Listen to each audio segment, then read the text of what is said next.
Capítulo 14. El carácter de las autoridades delegadas, la benignidad. La primera reacción de Moisés para con la rebelión, postrarse sobre su rostro. No puede haber rebelión más grave por parte de los israelitas que la que se registra en Números capítulo 16.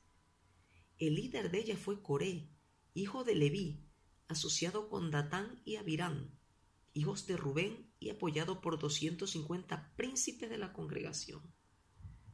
Todos estos se juntaron y con palabras injuriosas atacaron a Moisés y Aarón, lo dice el versículo 3. La calumnia que se registra en Números 12 fue solo de parte de Aarón y de María, y aún entonces estaba más escondida, pero en este caso la rebelión era algo colectivo y el ataque a Moisés y Aarón era franco y directo. Así que en esta situación prestemos especial atención a las dos preguntas siguientes. Primera, ¿cuál fue el estado de ánimo y actitud de Moisés? Y segunda, ¿cómo reaccionó Moisés frente a la crisis? ¿Cómo contestó a los rebeldes? La primera reacción de Moisés fue que se postró sobre su rostro, lo dice el versículo 4. Esta es ciertamente la actitud que debiera tener todo siervo de Dios. La gente estaba agitada y eran muchos los que hablaban, pero únicamente Moisés se postró en tierra. Aquí nos vemos nuevamente confrontados por uno que conoce la autoridad. Siendo verdaderamente benévolo, carecía de todo sentimiento personal. No se defendió ni se agitó. Lo primero que hizo fue postrarse sobre su rostro. Luego les dijo: Jehová mostrará quién es suyo y quién es santo, y hará que se acerque a él al que él escogiere. Él lo acercará así, lo dice el versículo 5. No era necesario disputar. Moisés no se atrevió a decir nada a favor de sí mismo, porque sabía que el Señor mostraría quién era suyo. Sería mejor dejar que Dios hiciera la clasificación. Moisés tenía fe y por eso se atrevió a confiarle todo a Dios. Al día siguiente, el Señor daría su veredicto cuando todos vinieran ante él con el incienso. Las palabras de Moisés fueron suaves pero de peso. Esto os baste, hijos de Leví, fue el suspiro de un anciano que conocía bien a Dios, lo dice el versículo 7. Exhortación y restauración. Moisés exhortó a Coré con palabras procurando restaurarlo. Conocía la gravedad de esta situación y estaba realmente preocupado por los rebeldes.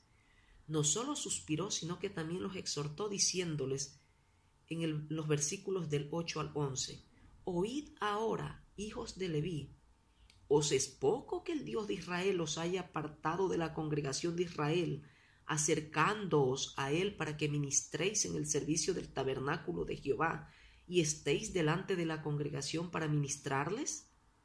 ¿Procuráis también el sacerdocio? Por tanto, tú y todo tu séquito sois los que os juntáis contra Jehová. Pues Aarón, ¿qué es para que contra él murmuréis? La exhortación no es una expresión de señorío, antes revela mansedumbre. Quien persuade en respuesta a un ataque es de veras una persona mansa, pero quien permite que la gente esté en el error sin mostrar ninguna intención de restaurarla demuestra que su corazón es duro. El no exhortar en semejante ocasión se debería a la falta de humildad y evidentemente sugeriría orgullo. Moisés estuvo dispuesto a exhortar cuando lo atacaron y luego les dio a sus detractores toda una noche para que se arrepintieran. Moisés trató con los rebeldes en forma separada. Primero trató con Coré, el levita, luego con Datán y Abirán. A estos últimos los envió a llamar con alguien, pero ellos se negaron a venir, indicando claramente que no querían saber nada con Moisés, lo dice el versículo 12. En la acción de Moisés podemos ver que los que representan la autoridad procuran la restauración, no la división, aun después de ser rechazados. Estos hombres rebeldes acusaron a Moisés de haberlos sacado de una tierra que destilaba leche y miel, lo dice el versículo 13. ¡Qué absurda era la acusación! Ya se habían olvidado de que en vez de tener leche y miel, en Egipto los habían obligado a hacer ladrillos y a veces hasta sin el suministro de paja. Estos rebeldes no eran diferentes de los 10 espías que luego de ver claramente la abundancia de Canaán, se negaron a entrar en la tierra y hasta culparon a Moisés de ella. Su rebelión había llegado al extremo, no quedaba más que el juicio. Por eso Moisés se enojó en gran manera y acudió al Señor para que diera una prueba decisiva de su autoridad, lo dice el versículo 15. Dios procedió a juzgar. Esto significaba que consumiría no solamente a Coré, que era el principal instigador, sino también a la congregación que lo seguía. Pero Moisés se postró sobre su rostro e imploró por la congregación, lo dice el versículo 22. Dios contestó su oración y perdonó a la congregación, pero les ordenó que se apartaran de las tiendas de los impíos. Luego juzgó a Coré, a Datán y a Abirán, sin espíritu juzgador. Mientras Dios se preparaba para dictar sentencia a los rebeldes, Moisés le decía claramente a la congregación: Jehová me ha enviado para que hiciese todas estas cosas. No las hice de mi propia voluntad, lo dice el versículo 28. En cuanto a sus propios sentimientos, no tenía ninguna intención de juzgar a nadie que se rebelara contra él.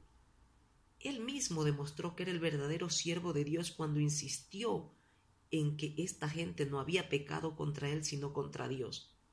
Aprendamos a llegar al espíritu de un hombre.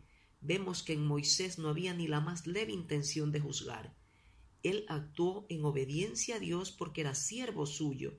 No tenía ningún sentimiento personal, salvo el de que habían pecado contra Dios. Además les explicó que el Señor les probaría esto creando algo nuevo, lo dice el versículo 30. Así Dios ejecutó un gran juicio para establecer la autoridad de Moisés. 3 familias fueron destruidas y 250 príncipes de la congregación perecieron quemados, lo dicen los versículos 27 al 35. El camino de los rebeldes conduce al Seol, la rebelión y la muerte se juntan. La autoridad es algo que Dios establece, así que todos los que ofenden a sus autoridades establecidas desprecian a Dios. Pero en Moisés hallamos a una autoridad delegada que no tenía opinión propia ni espíritu juzgador. Intercesión y expiación. Aunque toda la congregación de Israel estaba presente cuando se abrió la tierra y tragó a las familias rebeldes, y aunque huyeron aterrorizados, su temor era solamente temor del castigo, en ningún sentido temor de Dios. No comprendieron a Moisés, sus corazones permanecieron insensibles, así que luego de pensarlo toda una noche, ellos también se rebelaron el mismo día siguiente, lo dice el versículo 41. A menos que uno haya tenido un encuentro con la gracia de Dios, su condición interior permanece igual. Toda la congregación murmuró contra Moisés y Aarón, declarando: vosotros habéis dado muerte al pueblo de Jehová, lo dice el versículo 41. Observemos ahora todo el relato de cómo respondieron estas autoridades delegadas a tal reacción contra ellos. Humanamente hablando, Moisés debería estar muy enojado con el ataque de estos hombres. Evidentemente, lo que se había hecho era obra de Dios. ¿Por qué tenían que murmurar contra él? ¿Por qué no murmuraban contra Dios en vez de volverse contra su autoridad delegada? Pero la reacción de Dios vino más pronto que la de Moisés y Aarón. He aquí la nube cubrió el tabernáculo y apareció la gloria del Señor, lo dice el versículo 42. Dios venía a juzgar a la congregación, así que les dijo a Moisés y Aarón que se apartaran de en medio del pueblo. Era como si Dios les dijera a Moisés y Aarón: vuestra oración de ayer fue un error. Hoy voy a aniquilar a toda la congregación. No obstante, Moisés y Aarón se postraron sobre sus rostros por tercera vez, lo dice el versículo 45. El sentido espiritual de Moisés era tan profundo que supo de inmediato que este problema no se podría resolver solamente con oración. El pecado del día anterior no se había extendido tanto como el de hoy. Rápidamente le dijo a Aarón que tomara su incensario, fuera a la congregación e hiciera expiación por ellos, lo dice el versículo 46. Indudablemente, Moisés era idóneo para ser autoridad delegada. Sabía qué trágicas consecuencias podían recaer sobre el pueblo de Israel, y todavía esperaba que Dios tuviera misericordia para perdonar. Su corazón estaba lleno de amor y compasión, anhelos que hay en quien conoce verdaderamente a Dios. Moisés no era sacerdote, por eso le pidió a Aarón que hiciera prontamente expiación por el pueblo. Aquí se ofrecía intercesión más expiación.